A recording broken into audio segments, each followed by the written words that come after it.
Alistair Fitt, Vice-Chancellor of Brookes University and keynote speaker at Business in Oxford, talks to us about employability and how to inspire and train the workforce of tomorrow. Alistair, good morning. Hello. Welcome to B4 TV. Thank you. Many of us will know that you're the Vice-Chancellor at Oxford Brookes, but perhaps you could give us a bit of background about your role here and what you do on a day-to-day basis. Sure, yes, I came to Oxford Brookes about 6 years ago, actually as Pro-Vice-Chancellor in charge of all the research, and 2 years ago I became the Vice-Chancellor. My role is I'm really the Chief Executive of the university, responsible for delivering everything, really, the educational mission of the university. But I also have quite a few roles outside the university. For example, I'm on the board of the Local Enterprise Partnership. I'm also about to become president of the UK's largest mathematics professional learned society. So I have quite a few roles outside Oxford Brookes University. And on the subject of Business in Oxford, which you kindly agreed to present at in May, the government have recently announced an industrial strategy, and I believe that's going to be a part of what you're talking about at the event. Could you give us a bit of background about your thoughts about the industrial strategy? Yes, I think the government's done a great job in producing an industrial strategy. We've had industrial strategies before, of course. I think the most recent one was in 2009. And this government's industrial strategy, they really have put their finger on a lot of things that UK business and industry needs.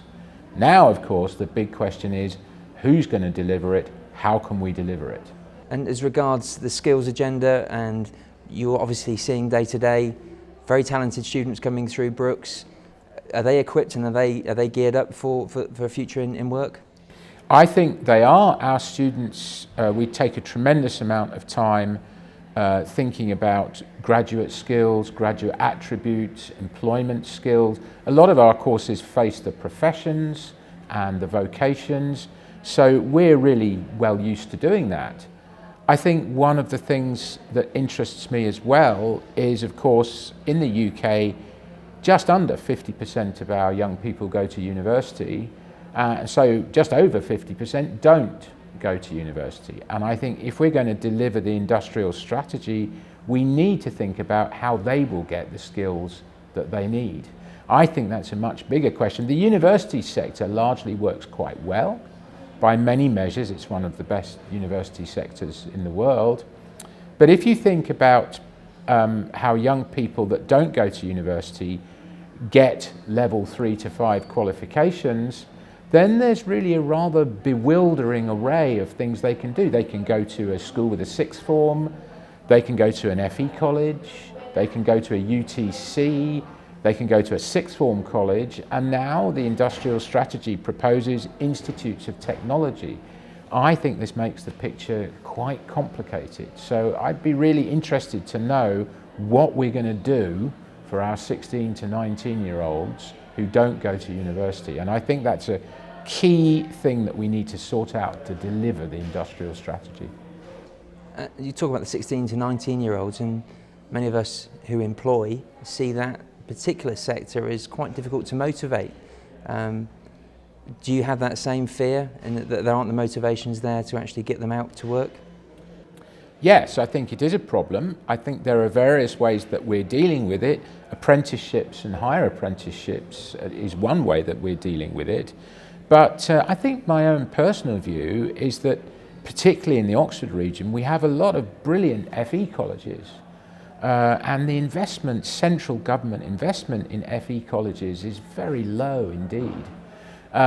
So if it was just up to me, which it isn't of course, I would heavily invest in our FE colleges and make them places that could really run themselves in a sensible way. But however we do it, I think we need some sort of overarching strategy for level 3 to 5 skills, and we don't seem to have that at the moment.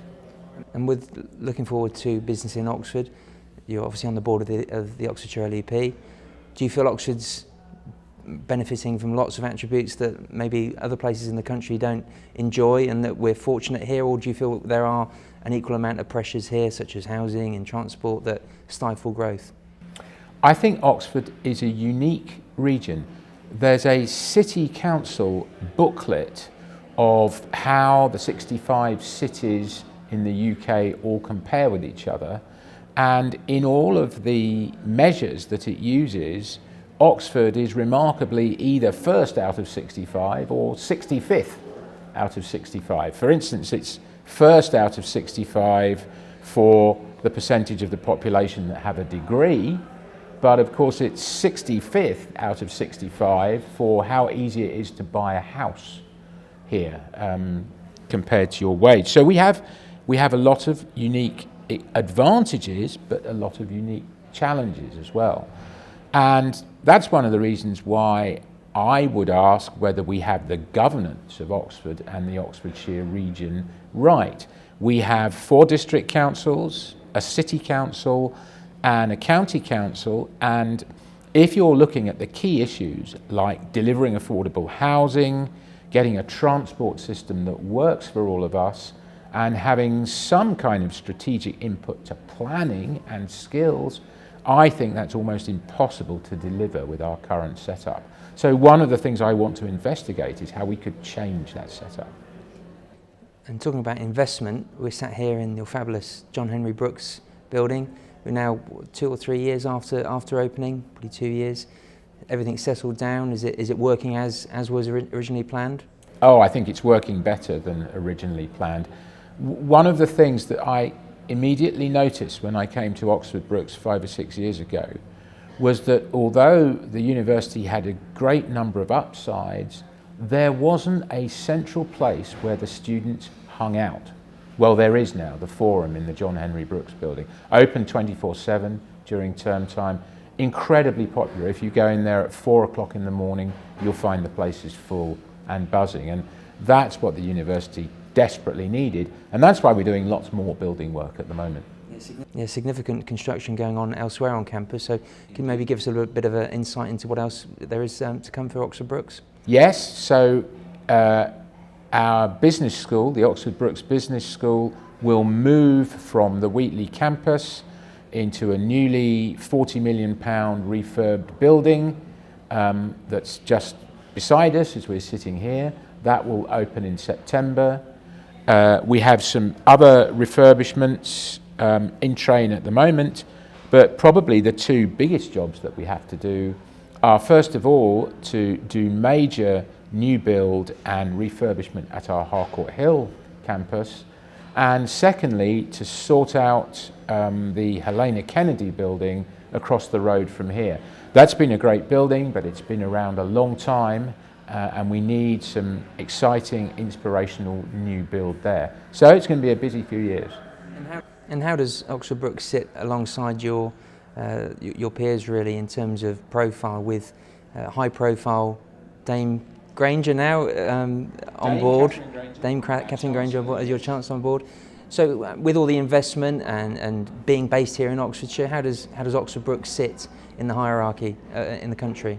Well, I hope it sits very well. I think we have a lot of natural advantages here. One of the reasons why many students come to Oxford Brookes is the city of Oxford. The city of Oxford has so many natural advantages, so much going for it, that it is a very attractive destination. So I think we sit very well in that respect. Excellent. Well, thank you very much for your time, and we look forward to seeing you in May. I'm looking forward to it.